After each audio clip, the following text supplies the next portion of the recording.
Hello everyone, मैं संगीत शर्मा और मैं आपके साथ आज शेयर करूंगा आकर्षण के नियम की लॉ ऑफ अट्रैक्शन यानी LOA की एक बढ़िया टेक्निक।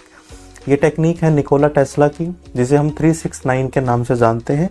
ये टेक्निक क्या है, इसे कैसे यूज़ करते हैं, ये पूरा अगर आपको जानना है तो इस वीडियो को पूरा देखें और इस टेक्निक को अप्लाई करें, आपको फ़ायदे होंगे। क्योंकि ये टेक्निक मैंने खुद अभी रिसेंटली अपनी लाइफ में अप्लाई करके देखी है, तभी मैं ये वीडियो आप सबके लिए बना रहा हूँ, क्योंकि मैं इसके लिए पूरा कॉन्फिडेंट हूँ कि ये आपको फ़ायदा करेगी।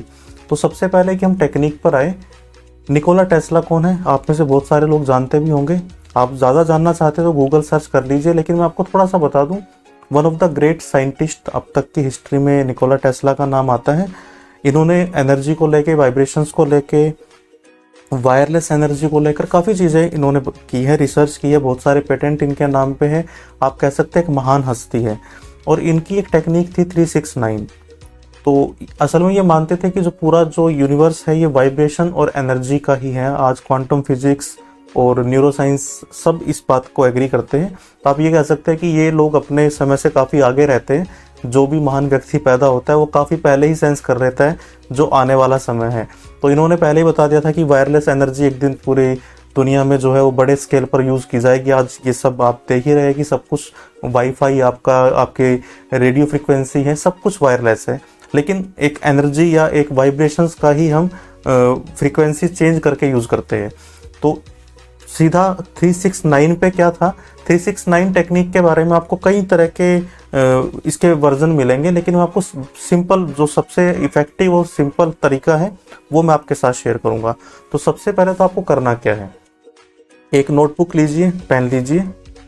आपको अपना कोई भी एक ऐसा एरिया जो आप चाहते हैं कि नियर फ्यूचर में मैं इस चीज़ में इम्प्रूव करना चाहता हूँ या मैं इस चीज़ को एंजॉय करना चाहता हूँ अपनी लाइफ में, पहले उसे आइडेंटिफाई कीजिए।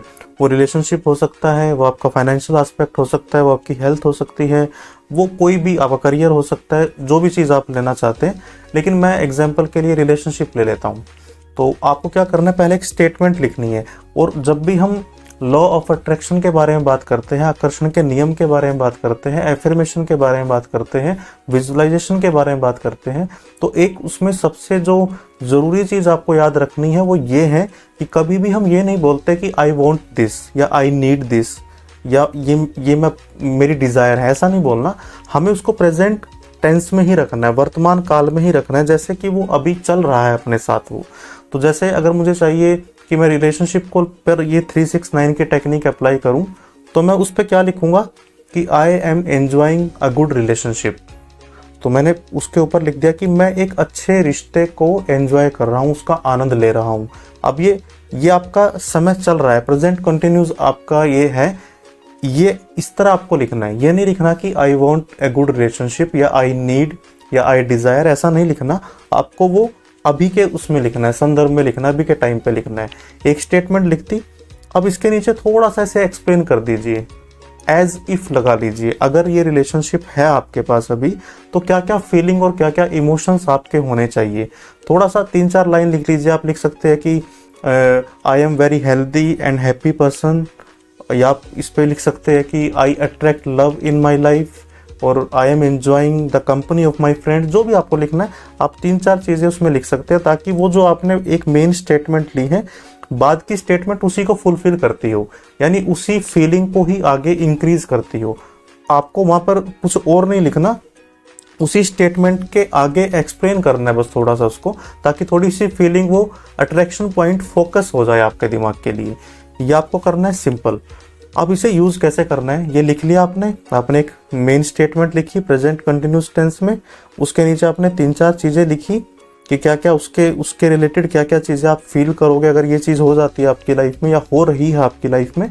उसके बाद आपको इसे अप्लाई कैसे करना है, सुबह 3 बार इसको लिखना है। और जब आप लिखेंगे तो आपका पूरा ध्यान, पूरा अट्रैक्शन, पूरा फोकस इन्हीं पर रहना चाहिए। माइंडफुल होके लिखना है और उस फीलिंग को एंजॉय करना है। एज इफ लगाना है यहाँ पे कि वो अभी चल रहा है आपके साथ।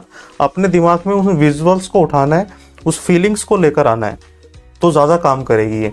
तो सुबह आपने 3 बार लिखा, 3, फिर नेक्स्ट है 6। आफ्टरनून में कभी भी जब आपको टाइम लगे तो उसको 6 बार लिखना है। हार्डली आपको 5 मिनट 7 मिनट लगेंगे और इसका जो बेनिफिट है वो बहुत ज़्यादा है। मैंने यूज़ किया, मैं इसलिए आपको बता भी रहा हूँ। तो आपने सुबह 3 बार लिखा 3, फिर आपने दोपहर को या कभी भी आपको टाइम मिला दिन में तो उसको 6 बार लिखा, सेम चीज़ रिपीट हो रही है यहाँ पे। फिर आपने रात को सोने से पहले फिर उसको 9 बार लिखा। इस तरह आपने पूरे दिन में उसको 18 बार लिखा। ना सिर्फ लिखा, उस फीलिंग को थोड़ी देर के लिए एंजॉय भी किया। जब आप उस चीज़ पर थे, जब लिख रहे थे, तो आपने अपना पूरा फोकस वहाँ पर किया, उसे एंजॉय किया। तो इससे आपने क्या किया, आप फ्रीक्वेंसी क्रिएट करते हैं। आपके हर विचार एक एनर्जी फ्रीक्वेंसी क्रिएट करता है। तो मान लीजिए आप एफएम का, मैं सिंपल सा एग्जांपल देता हूँ कि मान लीजिए मेरी एफएम की फ्रीक्वेंसी को मैंने 104 पे सेट किया, तो जो भी गाना होगा वही बजेगा। मैंने उसको 90 पे किया तो वो जो गाना होगा वो बजेगा। तो सेम आपने क्या किया, दिन में 18 बार अपनी फ्रीक्वेंसी को पॉजिटिविटी की तरफ, या आप कह सकते हो कि एक ऐसी फीलिंग की तरफ जो आपके लिए अच्छी थी, उस पर फोकस किया। तो अब क्या होगा, उसी तरह की घटनाएं, उसी तरह के इवेंट्स, उसी तरह के व्यक्ति, उसी तरह की बातें, उसी तरह के आइडियाज़ आपकी तरफ अट्रैक्ट होने शुरू हो जाएंगे। क्योंकि ये जो पूरा यूनिवर्स है ना, ये फ्रीक्वेंसी पे, वाइब्रेशन पर, एनर्जी पर ही काम करता है। इसका सिंपल एग्जांपल बिल्कुल आपका एफएम है। तो आपने उसे उस फ्रीक्वेंसी पर लगाया अपने इस दिमाग को। तो ये टेक्निक आपको कितने दिन करनी है, 21 दिन तक। और मेरी मानिए 21 दिन अपनी लाइफ को अगर आप 15 मिनट टोटल मान के चले, अगर दे भी देंगे, तो इसका आपको जो बेनिफिट मिलेगा वो बहुत ज़्यादा है।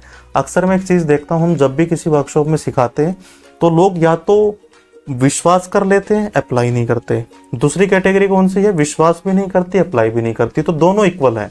आप ये सारी वीडियोस देखने की नहीं होती, इन वीडियोस की टेक्निक को अप्लाई कीजिए। तो आप अप्लाई करके देखेंगे तो आप मुझसे शेयर कीजिए आपको क्या फ़ायदा हुआ। अगर आप चाहते हैं कि मैं आपको अपने बारे में बताऊं कि मैंने ये कहाँ पर अप्लाई की थी और मुझे क्या उसका मैनिफेस्टेशन हुआ, मुझे क्या उसका फ़ायदा मिला है, तो मैं आपके साथ वो भी शेयर कर दूंगा। तो ये 369 एक स्टेटमेंट, उसके थोड़ा सा उसको आगे एक्सप्लेन करना है कि अगर ये चीज़ हो रही है मेरी लाइफ में तो किस किस तरह की मैं फीलिंग इस टाइम ले रहा हूँ। उसके बाद उसे सुबह 3 बार, दिन में 6 बार, रात को 9 बार, 21 दिन तक आपको ऐसा करना है, पूरे फोकस के साथ, पूरे उस फीलिंग के साथ। क्योंकि विदाउट फीलिंग और इमोशन आप फ्रीक्वेंसी रिलीज नहीं करते, आप वाइब्रेशंस क्रिएट नहीं करते। तो वो ध्यान देने की बात है इसमें। तो ये 21 दिन तक कीजिए और फिर मेरे साथ शेयर कीजिए आपको क्या फ़ायदा हुआ। और मुझे पूरा यकीन है कि आपकी लाइफ में ये टेक्निक चेंज लेकर आएगी। और अगर आप विश्वास करना चाहते हैं तो किसी छोटी सी मैनिफेस्टेशन से शुरू कीजिए। बहुत बड़ा एम ना बनाएं, छोटे से मैनिफेस्टेशन शुरू कीजिए जिस पर आपका दिमाग यकीन कर पाए कि हाँ ये नियर फ्यूचर में मैं अचीव कर सकता हूँ। वहाँ से शुरू कीजिए। धीरे धीरे हमारे बिलीफ कैसे बनते हैं, रिपीट, जब कुछ कुछ एविडेंस मिलते रहते हैं हमारा कोई बिलीफ बनता रहता है। तो अगर आप चाहते हैं कि आपका बिलीफ क्रिएट हो इस आकर्षण के नियम के तरफ, तो छोटे छोटे एविडेंस पे करना शुरू कीजिए। छोटा लक्ष्य लीजिए, उसको लिखिए, फिर देखिए क्या कमाल करती है। और अगर आपको ऐसी और भी कोई वीडियोस या टेक्निक आपको चाहिए कि मैं उस पर वीडियो करूं तो हमें बताइए।